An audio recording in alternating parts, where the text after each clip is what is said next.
This is another delicious taste of the Douglas Democrats' 2009 barbecue and picnic. Enjoy! Okay, many of you know our next speaker, Nevada State Treasurer Kate Marshall. Kate Marshall was elected state treasurer in 2006 on a platform she called the Marshall Plan.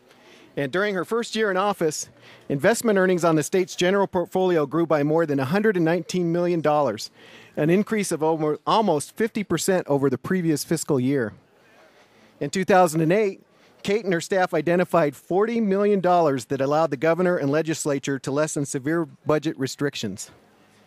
Later on in 2008, facing severe cuts in programs like education, health and human services, and general operating costs, Kate and her staff identified another $20 million in savings in unclaimed property and bond sales savings. Can you imagine if we didn't have somebody like Kate that was carving out extra revenues and decreasing expenses for this state, how much of a hole we would be in today? Kate and her husband John have two daughters, Anna and Molly. Anna is an avid skier, and Molly loves playing the piano and swimming. It's a great honor to introduce Nevada State Treasurer Kate Marshall. Hi,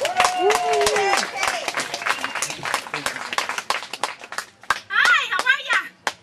You guys awake yet? That was Jessica Seferazza. She's running for lieutenant governor. Let's give her a big hand. Get you the Democrat. Now I'm your state treasurer, and I'm in charge of your money, and you have some. But you don't got a lot. So I'm not going to talk to you about money today. Today I'm going to talk to you about power. I thought we'd talk about power today. Your power. So the first thing I got to do is thank you, because it was you who invited me here to speak. And thank you because 3 years ago you voted me in. That was your power, and I appreciate it. I'm honored for that. And I thought we would start today by honoring those who came before us.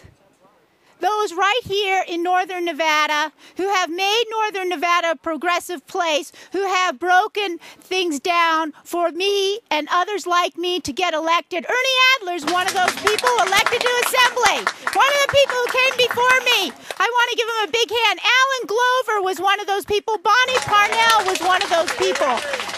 Diana Glom-Rogan was one of those people. Jan Churchill was one of those people. These are people who came before us, good Democrats. We need to honor them. I want to honor some of the Democrats who broke down barriers, who won, and who made Nevada a better place. I'll start with my mentor, Frankie Sue Del Papa. I wouldn't be here without her. Shelley Berkeley and Dina Titus, people who broke barriers and have moved us forward. Without them and without the people that supported them, that is you, Barbara Buckley would not have been elected the first woman speaker of Nevada. Without them and without the people who supported them, Catherine Cortez Masto, Kim Wallen, and myself might not be statewide officials today. The honor goes to them. The challenge belongs to us.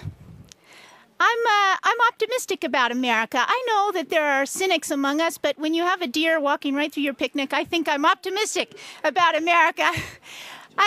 I think there are those who are cynical, but I think that America reasserted itself when we voted the first black man United States president. I think America said who we are. I think the voters, I think you said that you wanted your concerns and your desires to resonate through us and into good government.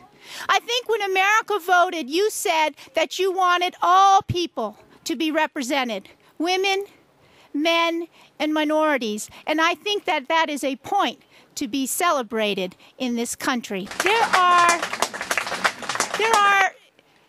in our life experiences, we share some things and we differ in some ways, but they are taken together a wholly American experience.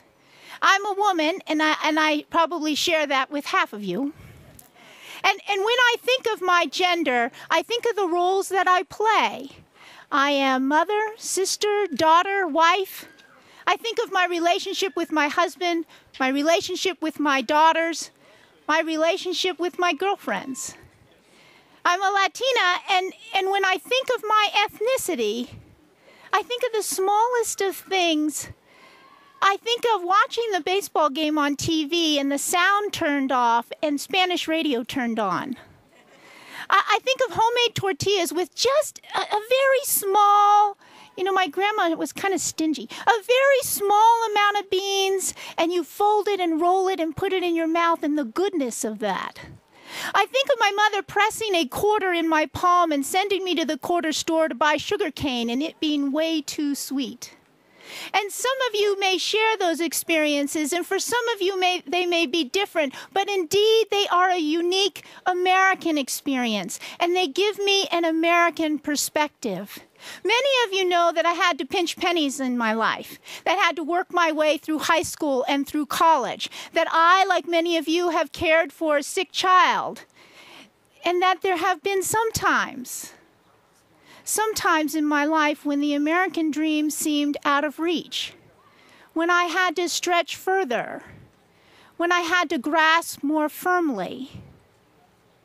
For those of you who have ever struggled with the English language, for a woman who has been in a room full of men, for anyone who has tried to get a job and seen the doors close, you know what it's like to be on the edge and not in the center. But when you elect people like Barbara Buckley and she becomes Speaker of the House, when you elect people like Stephen Horsford and David Parks and Ernie Adler and Mo Dennis and Kelvin Atkinson and Reuben Keown, when you elect these people, you give Nevadans hope. You give America hope. You tell our children that they can dare to reach, to stretch further, to grasp more firmly. You tell them that power is attained through humility and grace, and that it is not through the brute force of threat that we get power in this country. As Americans, we have life experiences that give us a great deal of power and that we can use on the public stage. In my own life, education is an experience that touches my soul. And so when there are people, and I will not name names, who come up and they say, we're going to get rid of that tobacco money, and then we're not going to have the Millennium Scholarship anymore, and we're not going to have those senior programs anymore, and I stand up in front of them and protect and argue in support of those programs. It's not power, it's not politics, it's not perception, it's right here. It is from you, through me, and back to you. And that is your power in this country. That is what you have to offer in this country. I believe that we should talk a little bit about our power and what we can do with our power. That we ought to think about the ability to lead with humility and grace. That we ought to think about the power to promote good, to promote fairness, to promote equality. That we can build our power by gathering those around us and not by bullying our way through. That we should remember when we get elected and when we elect those people that we enjoy, that we should not revert back to those things that we abhorred before we were elected. That part of our job is to draw people close, not draw them away. All people, Republicans, Democrats, men, women, children, from the lofty to the lowly, draw them in, draw them together. That is who we are. That is what makes us great. Today is a great day. It is a new day. We are the stewards of tomorrow. May God bless you all.